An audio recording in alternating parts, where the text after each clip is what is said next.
El día de hoy vamos a cambiar la temática de nuestras enseñanzas. Estamos estudiando el libro de Eclesiastés, pero el día de hoy vamos a salir un poco del esquema de Eclesiastés, básicamente por la fecha en la que estamos y también que coincidió con que el pastor Juve no está el día de hoy.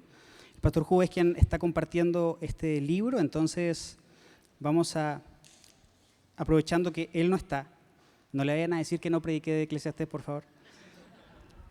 Y que estamos en una fecha también, ya entrando a Semana Santa. Vamos a cambiar un poco la enseñanza del día de hoy. Hoy, según la tradición, es Domingo de Palmas, que es lo que se celebra, según la tradición, la entrada triunfal de Jesús a Jerusalén.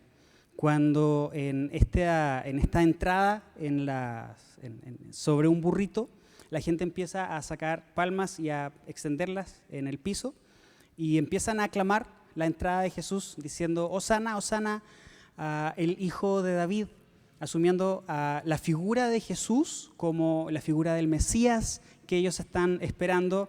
Lo interesante es que a quienes están esperando ellos, la perspectiva del Mesías que ellos están considerando es la perspectiva de un libertador. Entonces, Jesús ha venido proyectando esa imagen desde la perspectiva de los judíos, ¿no? Ha venido proyectando esa imagen de alguien que puede liderar la revolución para liberarse de la esclavitud, del yugo del Imperio Romano. Entonces, están aclamando a Jesús desde esta perspectiva. Y en unos días más, cuando ocurre la crucifixión, vemos este cambio de perspectiva, ¿no? De las personas que primero lo aclamaron como un libertador político para luego declararlo culpable y gritar que lo crucifiquen. Cuando rompe el esquema de lo que ellos pensaban que era este libertador político. Entonces, tenemos la opción de considerar el Domingo de Palmas y hacer una reflexión respecto del Domingo de Palmas, pero honestamente no lo voy a hacer. ¿Por qué no lo voy a hacer? Porque creo que tenemos frente a nosotros la oportunidad para estudiar la cruz de Cristo y que eso sea el tema que nos dé el centro de gravedad el día de hoy y a través del cual estemos estudiando la palabra del Señor. Hay una invitación que Jesús hace en Lucas capítulo 9 a las personas que estaban escuchando. Lucas capítulo 9 dice, quien quiera ser mi discípulo debe abandonar su propia manera de vivir, tomar su cruz cada día y seguirme. Ese no es el pasaje principal, nada más estoy citándolo como parte de la introducción. Quien quiera ser mi discípulo debe abandonar su propia manera de vivir o negarse a sí mismo, como dice en la versión Reina Valera. Tomar su cruz cada día no es algo que se haga una sola vez, es algo que se hace día a día y luego seguirlo. Aquí es donde podemos preguntarnos, ¿y seguirlo a dónde? Si estamos siguiendo a alguien, estamos siguiendo al lugar al que ese alguien nos está liderando. Entonces la pregunta que aquí surge es, ¿hacia dónde nos está guiando Jesús? El Domingo de Palmas, Jesús entra a Jerusalén en esta entrada triunfal. Esta es la antesala de lo que va a ocurrir unos días más adelante, que es la crucifixión de nuestro Señor Jesucristo. Por lo tanto, esta invitación de Jesús de abandonar nuestra propia manera de vivir, de tomar nuestra cruz cada día y de seguirlo, tiene ese punto final, el punto de la crucifixión. En otras palabras, Jesús está invitando a todos quienes quieran ser sus discípulos que caminen junto con Él hacia la cruz para ser crucificados. De esta manera, si hay un lugar al cual debemos mirar para entender a Dios, es al lugar que representa la máxima revelación de Dios al hombre. Y ese lugar es la cruz del Calvario. Dios se ha revelado desde Génesis en adelante. Y esta revelación tiene un tinte de progresión. Ha sido una revelación progresiva. Tiene su punto máximo en Cristo, aquí en la tierra, es la máxima revelación de Dios. Recuerda que nadie conoce a Dios. El unigénito Hijo que está en el seno del Padre, dice Juan, Él le ha dado a conocer. Por lo tanto, la única forma que tiene el ser humano de acceder a Dios es a través de Jesús. Y en Cristo, la crucifixión de nuestro Señor Jesucristo representa ese punto máximo de revelación. Por lo tanto, es en la cruz de Cristo, en la cruz del Calvario, hacia donde tú y yo debemos mirar para entender a Dios. Vamos a estudiar hoy 1 Corintios, capítulo 1, versículos 18 al 25. Entonces, ve abriendo tu Biblia para que podamos meditar en este pasaje.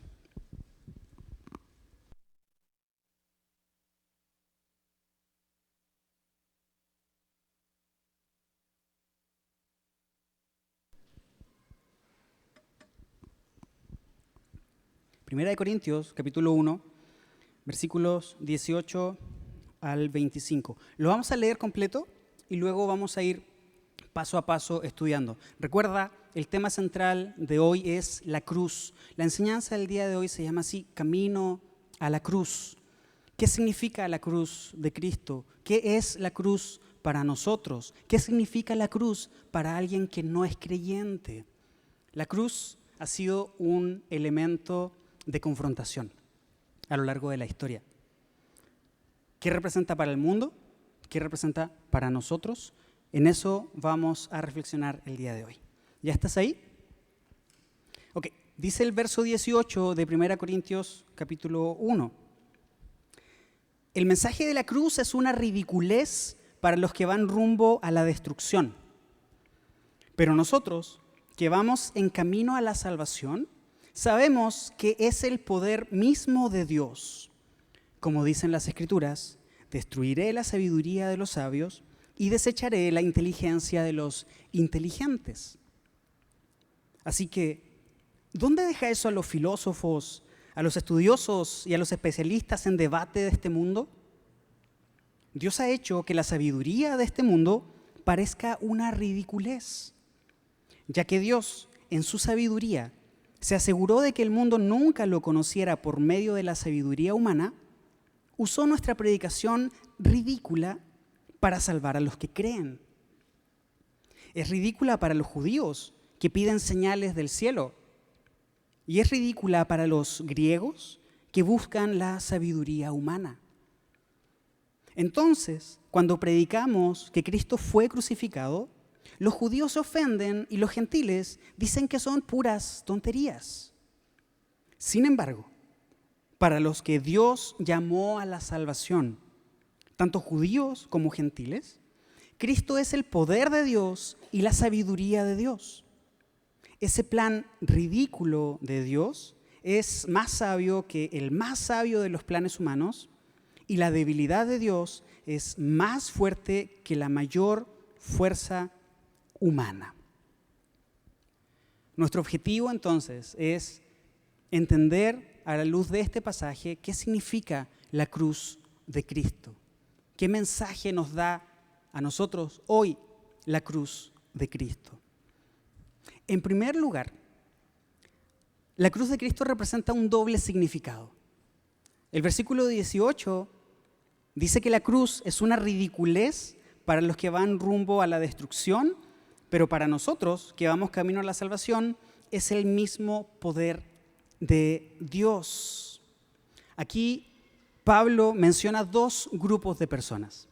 Uno, quienes van rumbo a la destrucción, y otros, quienes van rumbo a la salvación. Y la cruz representa algo totalmente diferente para uno y para otro. Para los primeros, la cruz es una ridiculez. Para los segundos, es el poder de Dios. Y esto, en principio, desde una perspectiva humana, es una paradoja. ¿Por qué?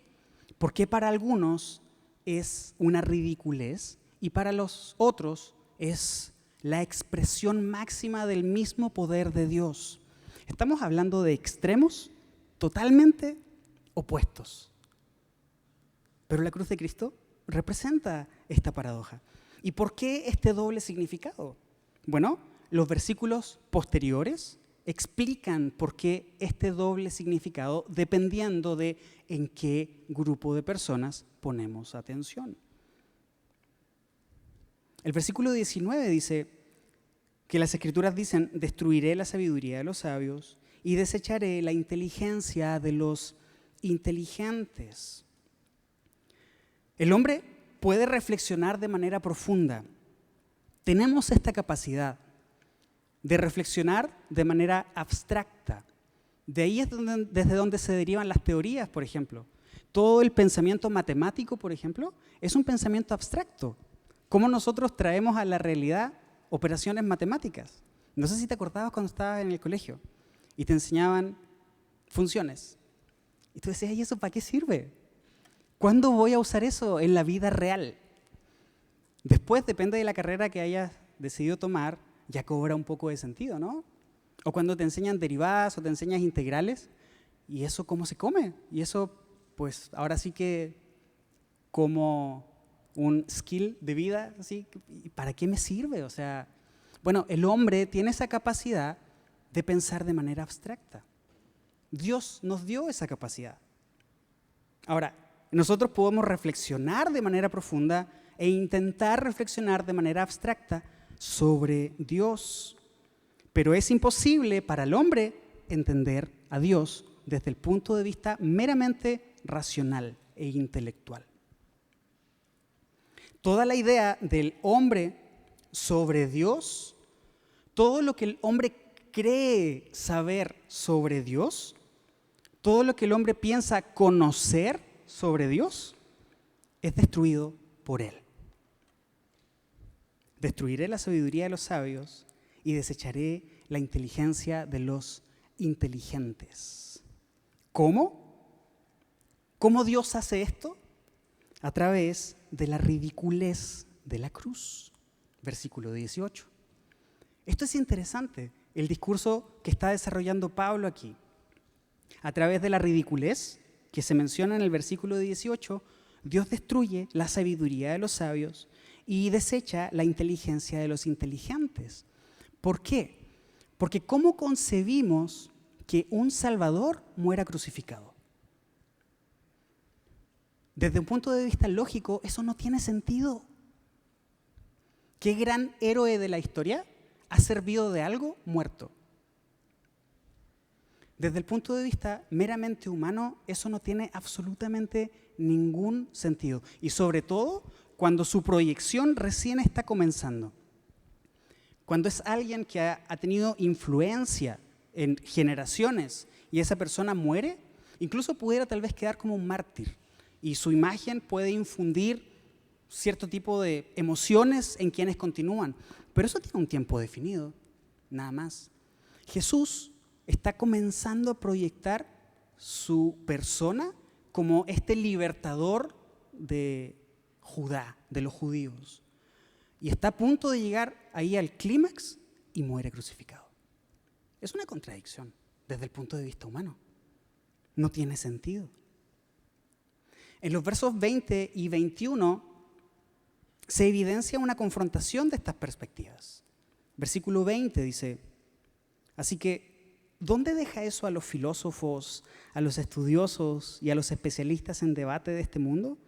Dios ha hecho que la sabiduría de este mundo parezca una ridiculez, ya que Dios en su sabiduría se aseguró de que el mundo nunca lo conociera por medio de la sabiduría humana, usó nuestra predicación ridícula para salvar a los que creen. Se evidencia aquí la confrontación de estas dos perspectivas. Por un lado, lo que el hombre piensa de Dios. Los filósofos, los estudiosos, los especialistas en debate de este mundo, como comienza el verso 20. Para ellos, la cruz es una ridiculez, porque objetivamente hablando, ¿qué de bueno tiene un líder que se está proyectando que muere? Y que además muere en una cruz, que era la peor manera de morir en ese momento, era la manera más vergonzosa de vivir en ese momento, de morir, en ese momento. Pero por otro lado, contrastando esta perspectiva de el hombre hacia Dios, este Dios no tiene sentido para mí. Es un Dios insensato. Está la perspectiva que Dios tiene, esto va a sonar extraño, está la perspectiva que Dios tiene sobre la perspectiva del hombre. Es como si Dios mirara al hombre y dijera, lo que tú piensas de mí es una insensatez. Estas dos posturas están aquí contrastando. Dios ha destruido la filosofía humana a través de la cruz y en su soberanía Dios ha decidido que nadie pueda llegar a conocerle a través de la filosofía humana. De esta forma, cada vez que alguien quiere acercarse a Dios utilizando únicamente su razón, está velado al conocimiento de Dios. ¿Por qué? Porque Dios en su soberanía así lo decidió. No depende de la sabiduría humana. Todo intento de conocer a Dios, por lo tanto, desde una perspectiva meramente humana, termina en frustración. Si no, recuerda las enseñanzas que llevamos de Eclesiastés. Vanidad de vanidades, todo es vanidad. Esforzarnos es como perseguir el viento. ¿Qué perspectiva más pesimista? Pero eso deja en evidencia esta realidad que te estoy comentando. Nadie, desde su perspectiva humana, puede llegar al conocimiento de Dios. ¿Por qué? Porque Dios se ha velado a sí mismo. En otras palabras, Él se revela a quien Él quiere por los medios que Él quiere. La palabra conocer del verso 21, en su sabiduría se aseguró de que el mundo nunca lo conociera. La palabra conocer es la palabra ginosco, con K. Esta palabra significa conocer a través de la experiencia personal. No es un conocimiento intelectual, es un conocimiento a través de la experiencia, a través de la relación. Es un conocimiento íntimo, es un conocimiento profundo. Es como el conocimiento que puedes tener de tu esposa o de tu esposo luego de vivir juntos durante muchos años. Cada vez que pasa más tiempo, vas conociendo otras facetas. Quienes tengan 50 años de casados, no me van a dejar mentir, todavía hay facetas que se están conociendo. No han terminado de conocerse completamente. De ahí a que nosotros tampoco terminamos de conocer a Dios, ni en esta vida, ni en la eternidad. Eso es.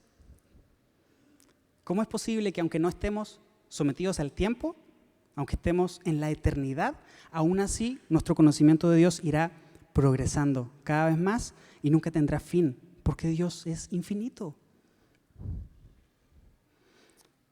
Estos versículos también señalan la importancia de la predicación basada en la cruz.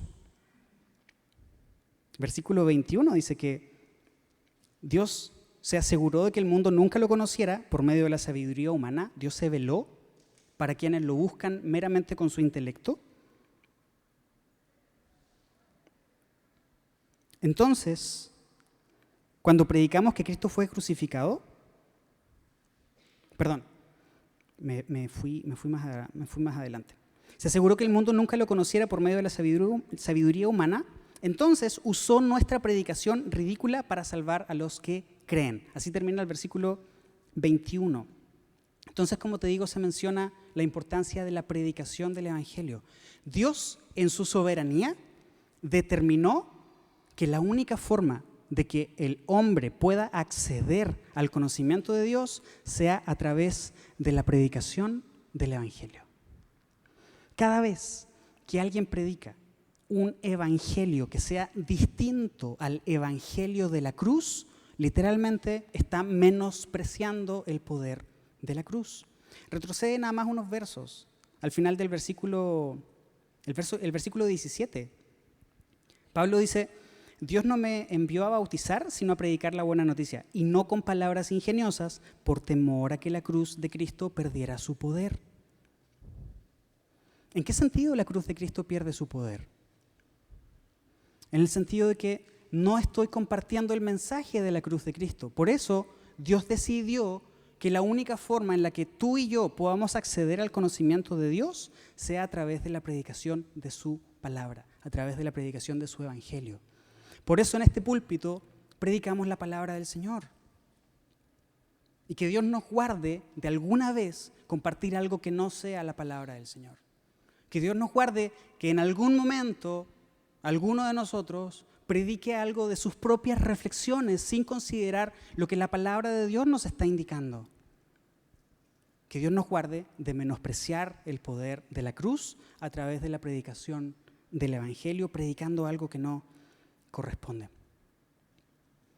En los versículos 22 y 23 se menciona que esta cruz es ridícula para los judíos, para los griegos y para los gentiles. Acompáñame al versículo 22 y 23.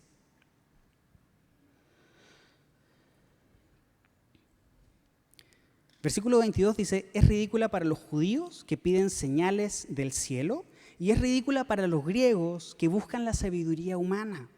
Entonces, cuando predicamos que Cristo fue crucificado, los judíos se ofenden y los gentiles dicen que son puras tonterías. Es ridícula, aquí Pablo él comenta sobre los judíos y sobre los griegos y también comenta sobre los gentiles. Lo que Pablo está hablando aquí es todo el mundo. La cultura que se conocía en ese momento, además de la judía, era la cultura griega y era la cultura romana. Entonces, podemos entender que Pablo está diciendo es un mensaje ridículo, la predicación de la cruz es un mensaje ridículo para los judíos, para los griegos y para los romanos. ¿Por qué? La cruz no satisface los criterios culturales. La predicación de la cruz no tiene nada que ver con los criterios que cada cultura tiene respecto de Dios. Ahí lo dice, los judíos piden señales, los griegos piden sabiduría. Es decir, los judíos están esperando milagros y los judíos están esperando ideas innovadoras, conceptos innovadores acerca de Dios. Pero la cruz no satisface ninguno de estos dos criterios. Según Pablo, en el versículo 18, la cruz es el poder mismo de Dios. Es por eso que él insiste, no vamos a predicar otra cosa que no sea la cruz de Cristo. Si sigues leyendo Corintios, vas a poder darte cuenta de esta realidad. Vengo a predicar sobre Cristo y a este crucificado. No pretendo venir con ustedes con palabras sofisticadas, sino que con la sencillez de la crucifixión de Cristo. Es un mensaje sencillo, pero al mismo tiempo es un mensaje, como te digo, que no satisface los criterios culturales. En el versículo 23 leemos que los judíos se ofenden con este mensaje de la cruz, con el mensaje de Cristo crucificado. Esta palabra, ofenderse, viene de la palabra escandalón, que es de donde se deriva la palabra escándalo. Esto ha puesto sobre la mesa este concepto que es el concepto del escándalo de la cruz. Si quieres profundizar en algo así, puedes buscarlo de esa forma. El escándalo de la cruz o la teología de la cruz. El escándalo es un tropezadero. Es decir, la cruz de Cristo es un tropezadero para los judíos. Los judíos se encuentran con esta noticia de que el Salvador ha sido crucificado y tropiezan con esa noticia, tropiezan con esa realidad.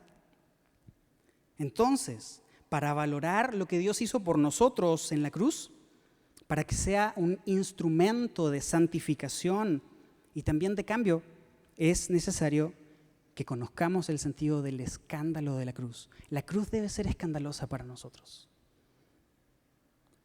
¿Por qué la cruz debe ser escandalosa? Porque la cruz marca un antes y un después. La cruz no es un hecho aislado, la cruz divide entre los que se pierden y los que se salvan. Por lo tanto, la cruz es un hecho literalmente de vida o muerte para ti y para mí. ¿Por qué es tropiezo y ridiculez? Permíteme darte algunos elementos para el contexto con los judíos, con los romanos y con los griegos.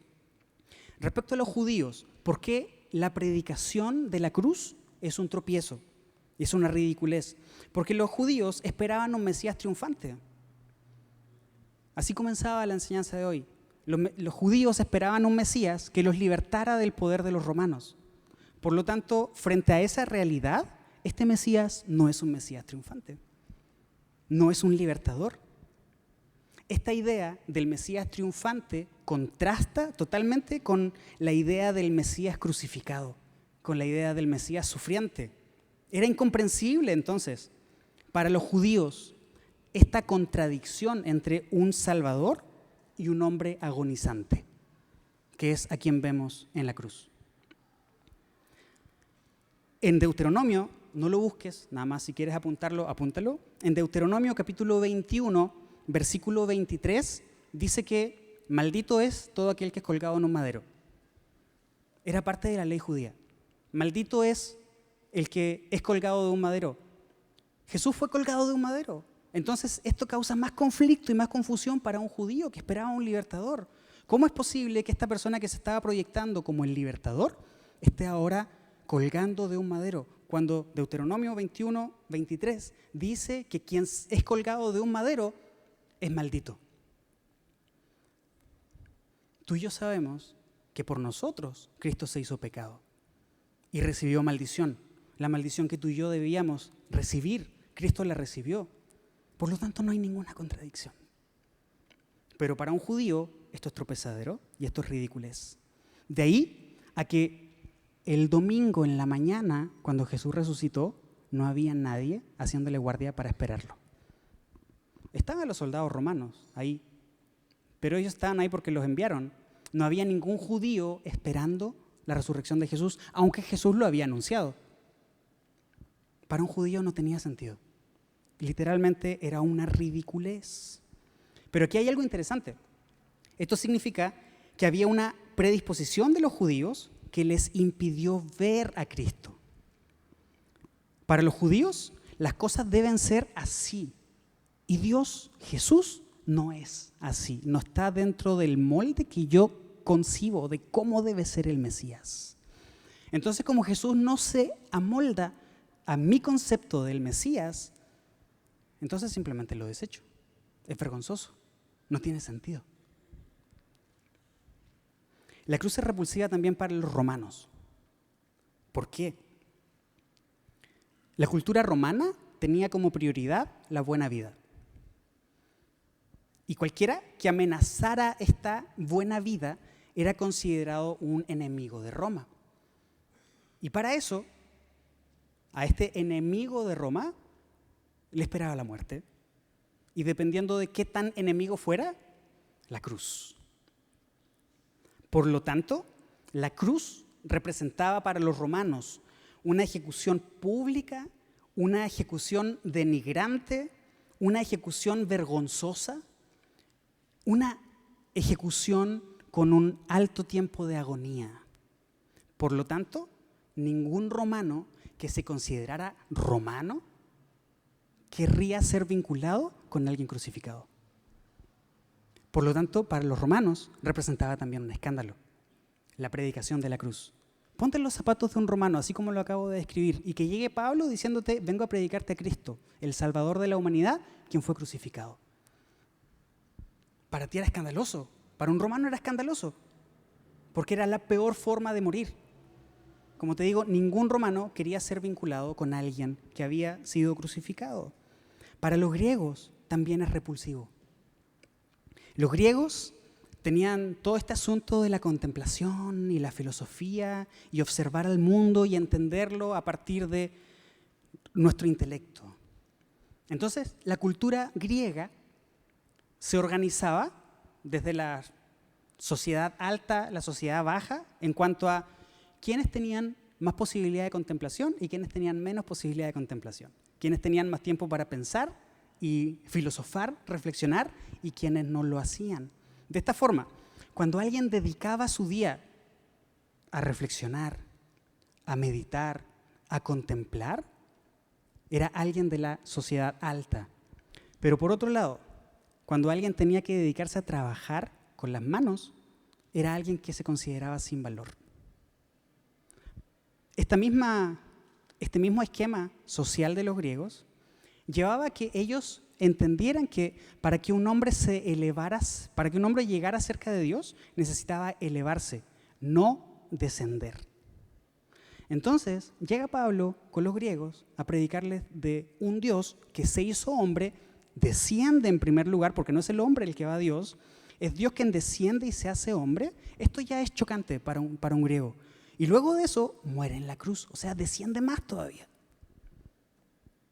Para los judíos, para los romanos y para los griegos, la cruz es un escándalo. Según el cristianismo, nosotros sabemos que lo divino se ha acercado a lo humano, a lo de menos valor, y que este acercamiento de parte de Dios con nosotros es solo por amor. Esta idea hacía explotar la cabeza de un griego, de un romano y de un judío. ¿Tiene sentido lo que Pablo está diciendo aquí? Entonces, ¿tiene sentido que Pablo diga que Dios destruye la sabiduría de los sabios y desecha la inteligencia de los inteligentes? ¿Tiene sentido que Dios haya decidido salvar a todos a través de esta predicación ridícula? No porque la predicación sea ridícula, sino porque los judíos, los griegos y los romanos consideraban ridícula esta realidad de un Mesías crucificado. Esta realidad ridícula considerada por los judíos, los griegos y los romanos es la realidad determinada por Dios para la salvación del hombre. La predicación de la cruz desafiaba la cultura del momento. Era una predicación ofensiva. El verso 24 de nuestro pasaje dice: sin embargo, para los que Dios llamó a la salvación, tanto judíos como gentiles, Cristo es el poder de Dios y la sabiduría de Dios. En la cruz se muestra el poder de Dios.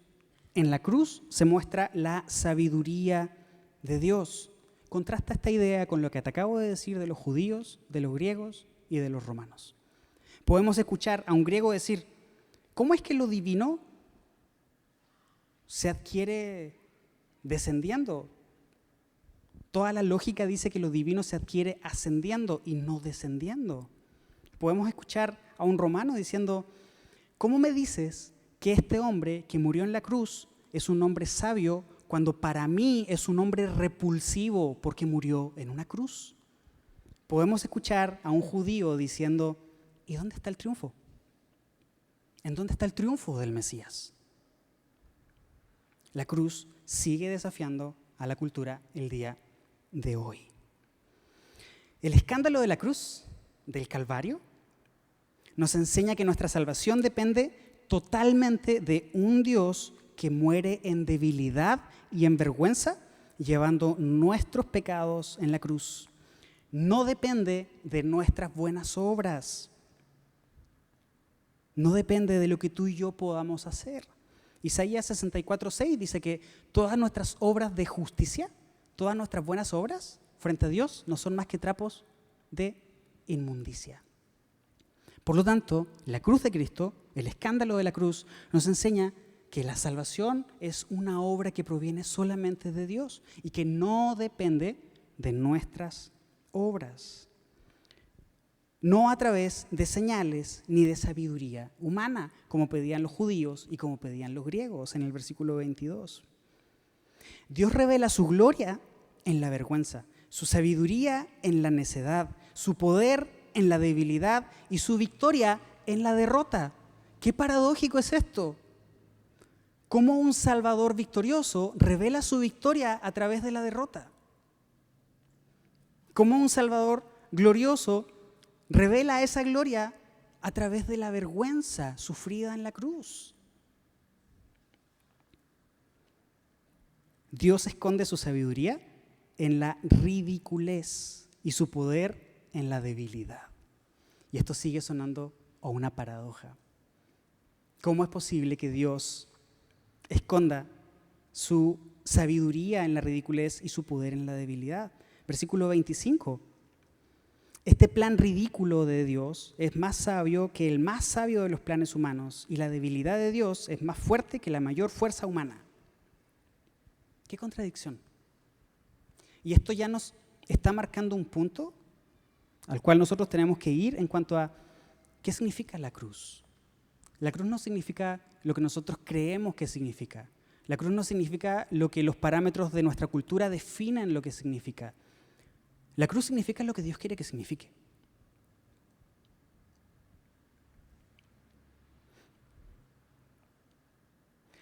Y esta cruz es mucho más profunda que la salvación de nosotros como pecadores.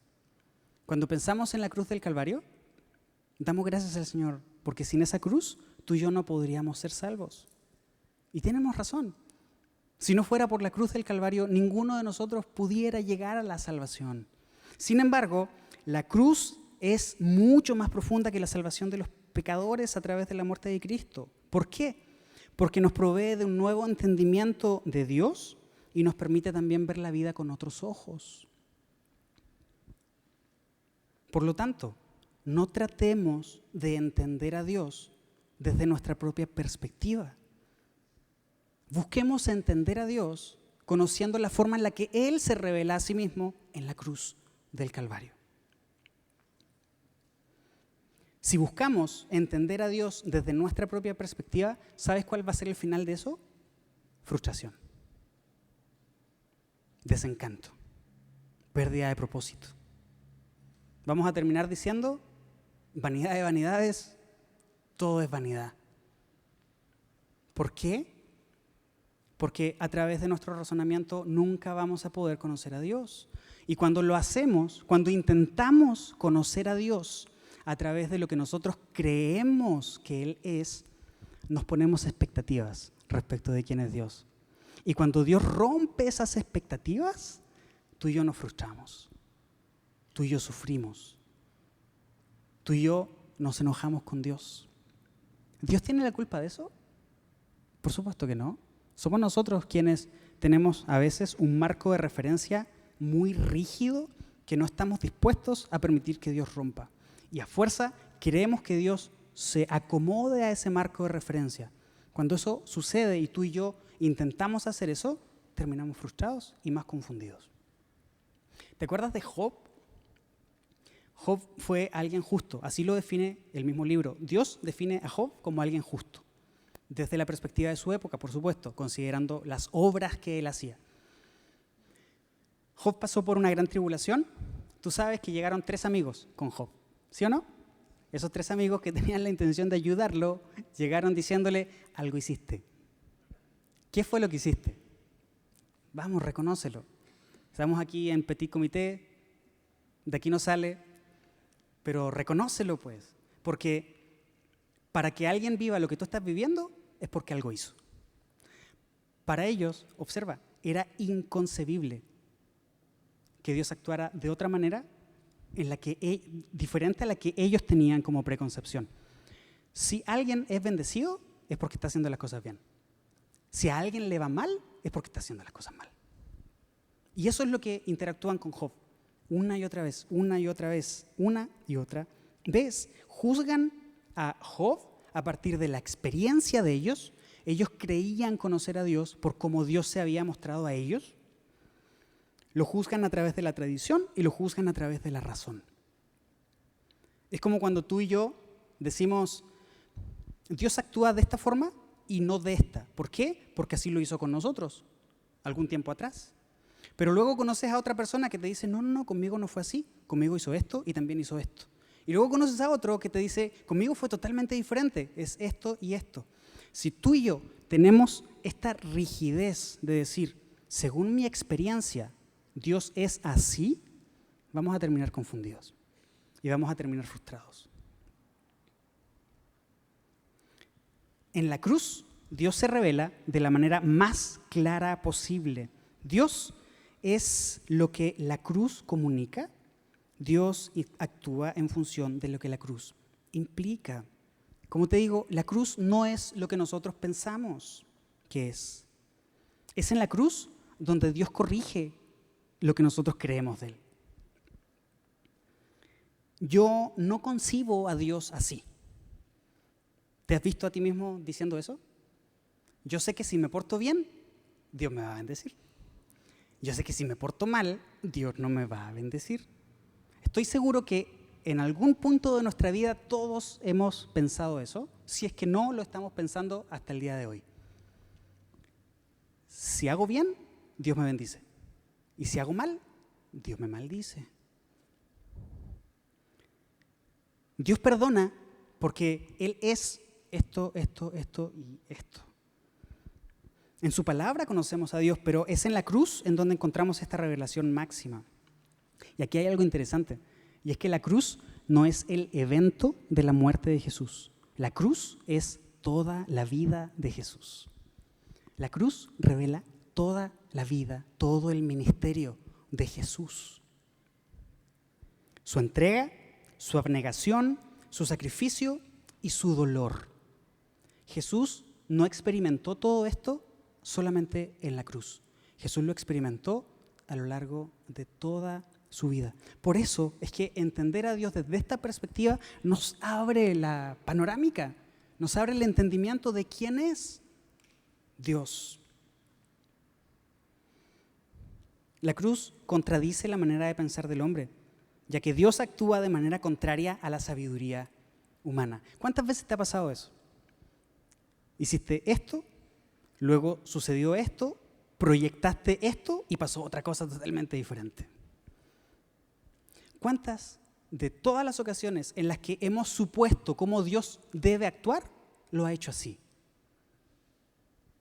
Creo que podemos acordar que todas las veces que esperamos que Dios actúe de cierta forma, Dios nos sorprende actuando de una manera totalmente diferente. En la cruz también Dios triunfa sobre el pecado y el mal al permitir que el pecado y el mal triunfen en Él. Esta es otra paradoja. ¿Cómo es posible que el pecado y el mal triunfen en Él? Jesús se hizo por nosotros pecado. Jesús llevó en su cuerpo nuestro sufrimiento y en sus llagas nuestros cuerpos han sido sanados. Jesús permitió que el pecado y el mal triunfaran sobre Él para Él entonces triunfar de manera definitiva sobre el pecado y sobre el mal. ¿Qué implicaciones tiene esto para nosotros? Permíteme compartirte dos, y con esto ya comienzo a cerrar. La primera es en nuestra perspectiva de Dios, la segunda es en nuestra perspectiva de la vida cristiana. Cómo el entendimiento de la cruz de Cristo nos lleva a un cambio en nuestra perspectiva de Dios. Primero, en el poder de Dios. ¿Por qué? Porque el poder de Dios se oculta en forma de debilidad. ¿Cuándo es que Dios se hace fuerte en nosotros? Cuando somos débiles. Es en nuestra debilidad que Dios se hace fuerte. Es en la debilidad de Cristo, en la cruz del Calvario, permitiendo ser muerto, que Dios revela su verdadero poder. Este cambio de perspectiva nos lo enseña la cruz de Cristo. Y esto nos lleva a nosotros también a entender que muchas de las, entre comillas, derrotas en nuestra vida, en realidad pueden ser victorias de Dios para nosotros, en nuestro corazón, en nuestra mente, en nuestro carácter, en la forma en la que nos vamos pareciendo a Jesús. Por lo tanto, no evaluemos lo que Dios hace con nosotros, el poder de Dios, a la luz de lo que nosotros esperamos que Dios haga, según la forma en la que nosotros creemos que Dios actúa. ¿Por qué? Porque el poder de Dios se esconde en medio de la debilidad. ¿Por qué crees tú que pasa eso? Qué fácil sería para nosotros levantar el brazo y decir, yo pude hacer esto, yo pude salir de esto, yo pude conseguir esto. Y es así que lo hacemos, ¿no? Cada vez que conseguimos algo. Tal vez no lo decimos a otras personas, pero siempre hay un grado de satisfacción. ¿En dónde está el balance de que eso sea bueno y sea malo? Eso es otro tema, ¿no?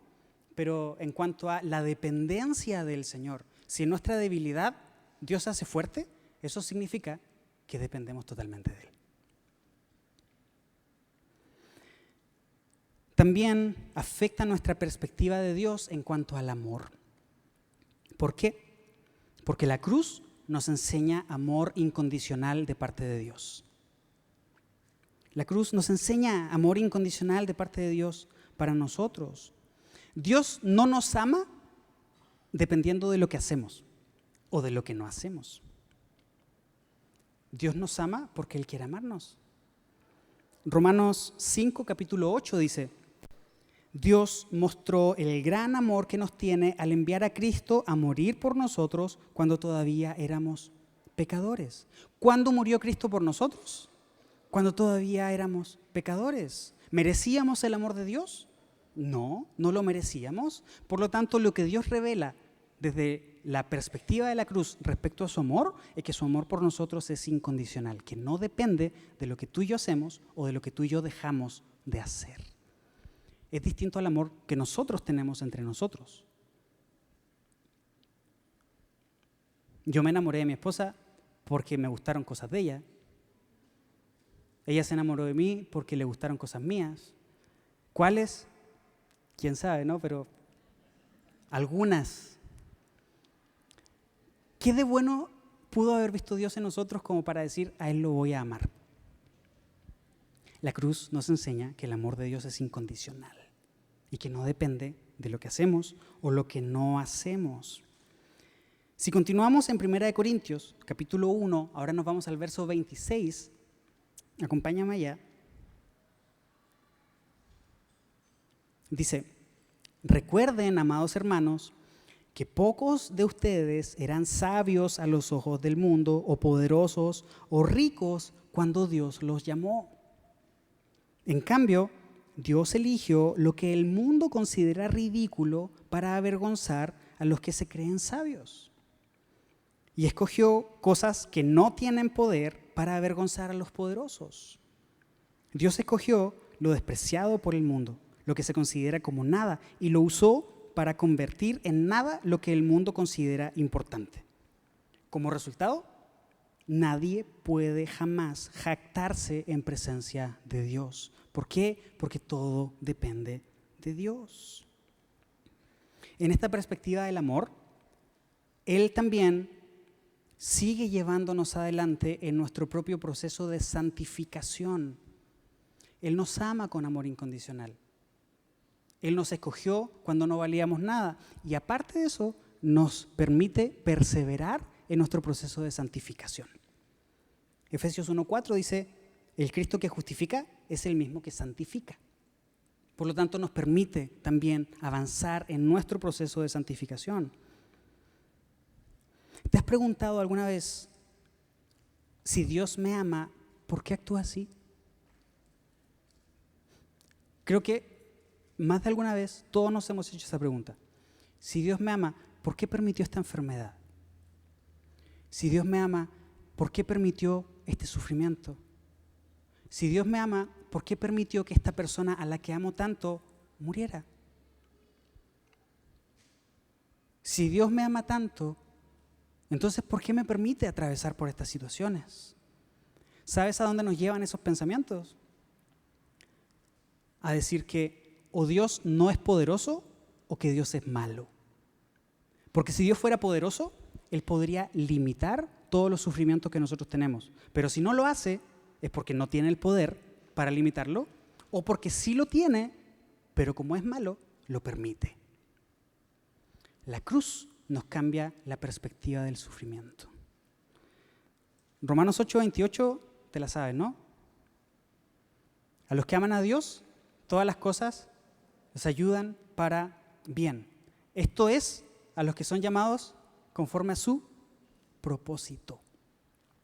La primera parte es la parte con la que generalmente todos nosotros nos quedamos. Pero la segunda parte es la que le da dirección a esta primera parte. ¿Por qué? Porque si todas las cosas ayudan para bien a un creyente, entonces eso significa que nuestra vida no debería ser una vida de sufrimiento. Eso puede significar que nuestra vida no debe ser una vida de tribulaciones o una vida de angustias. ¿Por qué? Porque todas las cosas operan para bien.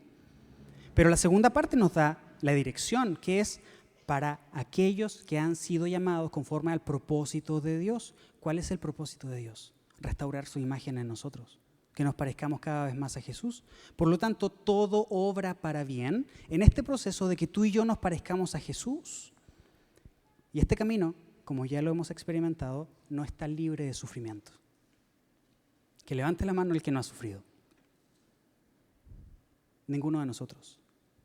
Pero sabes, en la cruz hay esperanza. ¿Por qué? Porque la cruz nos enseña que detrás del sufrimiento hay un propósito. Y que ese propósito es que tú y yo nos parezcamos a Jesús. En segundo lugar, la cruz nos cambia la perspectiva respecto de nuestra vida cristiana también. ¿Cómo nos cambia la perspectiva respecto de nuestra vida cristiana? ¿Cómo define la felicidad el mundo? ¿Cómo define felicidad nuestro sistema cultural? Podemos nombrar algunas cosas. Un buen trabajo, estabilidad laboral, ¿sí? ¿De qué otra manera? Que tus hijos se porten bien, ¿sí? O sea, tienes buenos hijos, que no te han dado dolores de cabeza, que no te han hecho pasar vergüenzas. Entonces, eso es un éxito también. Que cada 2 años estás cambiando carro. Que ya no vives en una casa pequeñita, sino que vives en una casa más grande. ¿Cómo define el mundo el éxito y la felicidad? ¿Recuerda Eclesiastés? Insisto, la perspectiva pesimista de alguien que no está enfocado en Dios. Pero ¿cómo Dios concibe la felicidad? Una vida feliz. ¿Qué es para Dios una perspectiva de la felicidad? ¿Cómo Dios dice que la vida cristiana es una vida feliz? ¿Has escuchado el pasaje de Mateo 5 de las bienaventuranzas, no? Mateo 5 del 3 al 11. Bienaventurados, bienaventurados, bienaventurados. Acompáñame allá y lo leemos. Mateo capítulo 5.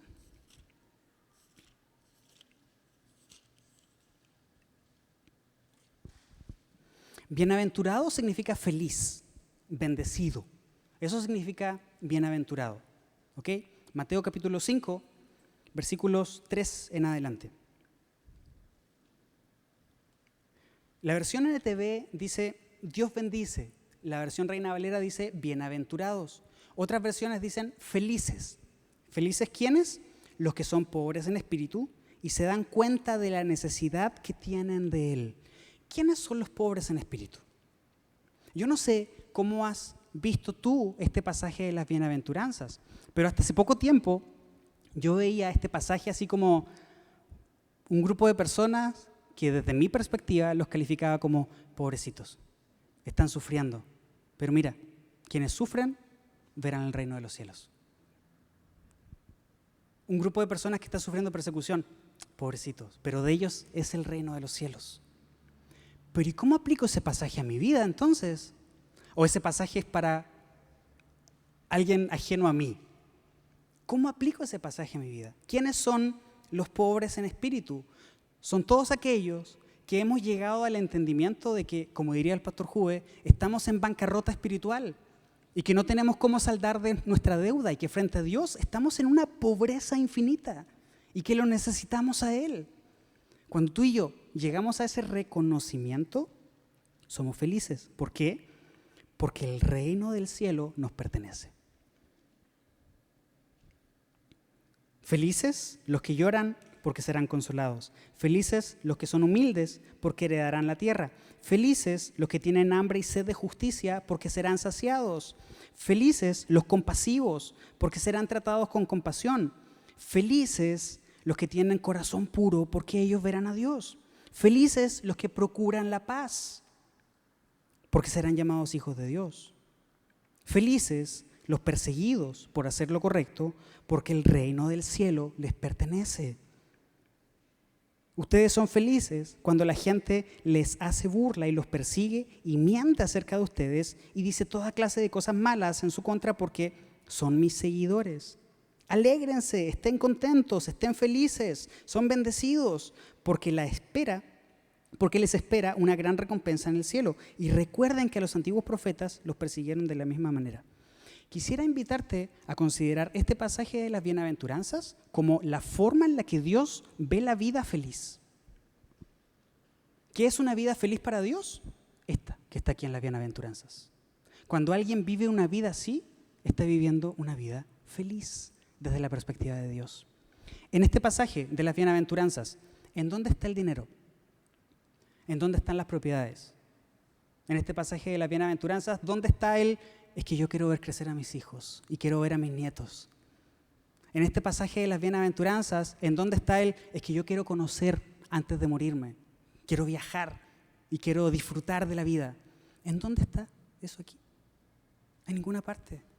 La cruz nos enseña todo esto. ¿Por qué? Porque Jesús vivió todo esto en su vida. Por lo tanto, el mensaje de la cruz es un mensaje desafiante para nosotros. Es un mensaje que nos invita a cambiar nuestra perspectiva, según la cual nosotros vemos a Dios, creemos conocer al Señor. Es un mensaje que nos anima a tener un corazón enseñable, a tener un corazón abierto, a tener un corazón que no considera que lo sabe todo, a tener un corazón manso y humilde, capaz de recibir dirección por parte de Dios a través de su palabra y por la acción del Espíritu Santo en el corazón. El mensaje de la cruz nos desafía hasta el día de hoy, y el día de hoy sigue siendo un mensaje escandaloso.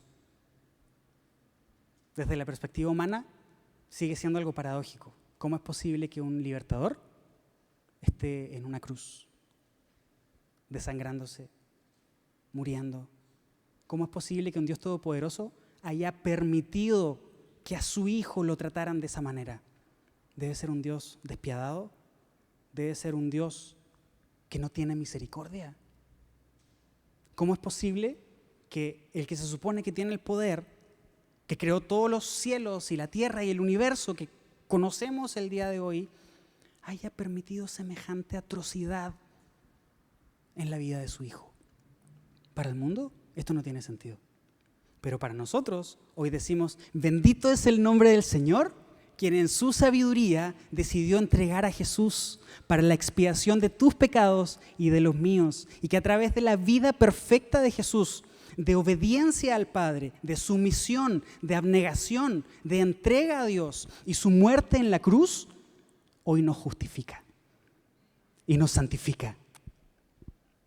Gracias, Señor. Gracias, Señor, por esto.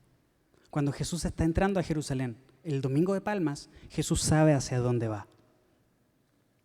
Y Jesús sabe lo que tú y yo estaríamos aprendiendo hoy a través de su enseñanza y el desafío que su palabra nos deja. Comenzaba diciendo que Jesús invitó a sus discípulos, a la gente que lo escuchaba, en Lucas 9:23.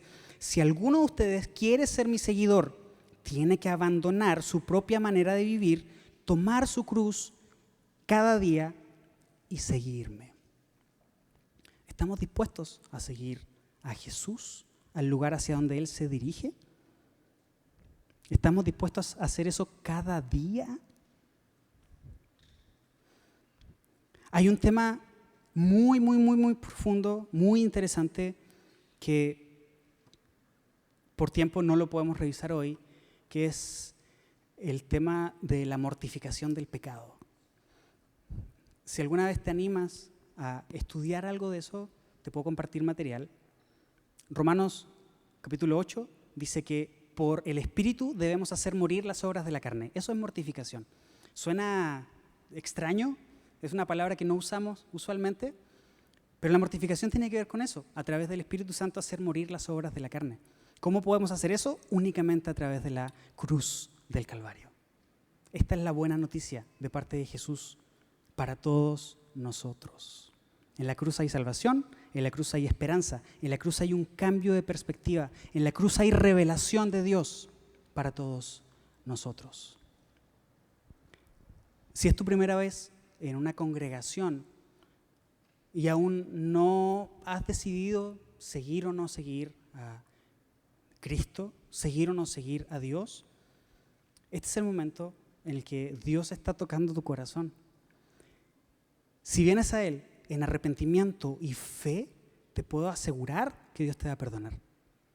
No porque lo diga yo, es porque lo dice su palabra.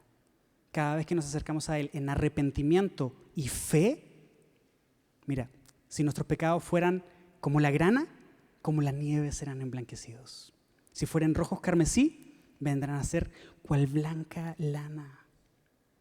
Si estás escuchando palabra del Señor, no postergues la decisión de rendirte al Señor. Y para nosotros, que ya formamos parte de la familia del Señor, no abandonemos este proceso de rendirnos día a día ante el Señor y ante su cruz y permitir ser crucificados juntamente con Él, para que a través de su palabra y por acción de su Santo Espíritu, nuestra perspectiva de Él vaya cambiando hacia lo que su palabra nos revela. ¿Oramos? Señor, gracias por este tiempo. Gracias.